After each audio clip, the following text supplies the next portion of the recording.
দৌলতপুরে খাল খনন কর্মসূচির উদ্বোধন করলেন বেসামরিক বিমান ও পর্যটন মন্ত্রী জুয়েল মিয়ার প্রতিবেদনে দেখুন বিস্তারিত।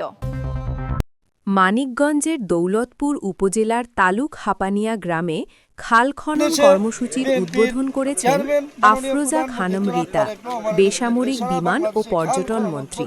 সোমবার ১৬ই মার্চ ২০২৬ আয়োজিত এ অনুষ্ঠানে প্রধান অতিথি হিসেবে তিনি উপস্থিত থেকে আনুষ্ঠানিকভাবে খাল খননের কাজের উদ্বোধন করেন। অনুষ্ঠানের বিশেষ অতিথি হিসেবে উপস্থিত ছিলেন মানিকগঞ্জ ১ আসনের সংসদ সদস্য এস.এ. জিন্নাহ কবির।